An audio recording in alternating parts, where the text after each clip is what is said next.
मुंबईमध्ये आज सकाळपासून पावसानं विश्रांती घेतलेली आहे आणि मुंबईमध्ये तिन्ही मार्गावरची रेल्वे वाहतूक सध्या सुरळीत सुरू आहे।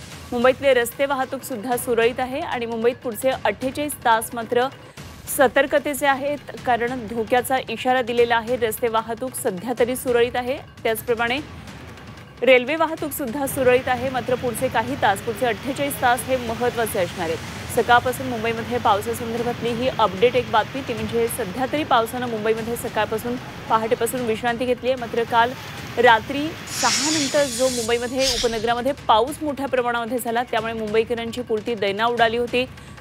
लोकल वाहतूक सुद्धा प्रभावित झाली होती, रस्त्यांवर ठिकठिकाणी ट्रॅफिक होतं। मात्र आज सकाळपासून पावसानं विश्रांती घेतली आहे, त्यामुळे तिन्ही मार्गावरची रेल्वे वाहतूक सध्या तरी सुरळीत आहे। तर मुंबईमधल्या पावसासंदर्भात आणखी अपडेट, ताज्या घडामोडी जाणून घेऊया। आमचे प्रतिनिधी ओम देशमुख सध्या आपल्याबरोबर थेट जोडले गेलेत। ओम, खरं तर काल संध्याकाळी मुंबईकरांची पुरती दैना उडाली, मोठा पाऊस झाला, उपनगरांमध्ये सुद्धा मुसळधार पावसाचा फटका पाहायला मिळाला, सर्वच वाहतूक सेवा प्रभावित झालेल्या दिसल्या। आज मात्र विश्रांती घेतलेली दिसते पावसानं, काय नेमकी अपडेट आहेत? निश्चितच अनुपमा, खरं तर काल संध्याकाळपासूनच मुंबईमध्ये पावसाचं वातावरण निर्माण झालं होतं आणि त्यानंतर प्रत्यक्षात पाऊस देखील झाला। मुंबईतल्या अनेक भागांमध्ये मोठ्या प्रमाणात पावसाची नोंद देखील झालेली आहे।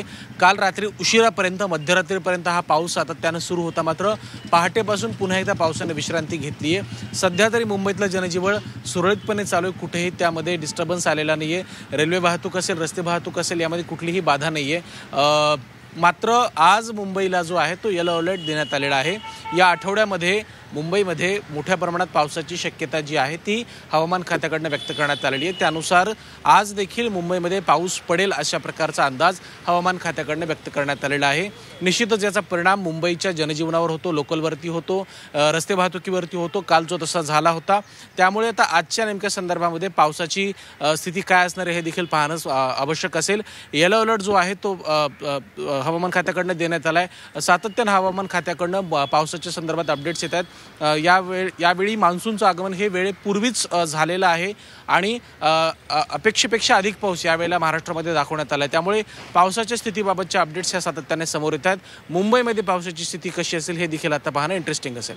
निश्चितच ओम, धन्यवाद दिलेल्या या सगळ्या सविस्तर माहितीसाठी आणि वेळोवेळी आपण चर्चा करूया आणि पावसाच्या अपडेट्स तुमच्याकडून जाणून घेत राहू। तुर्तास धन्यवाद।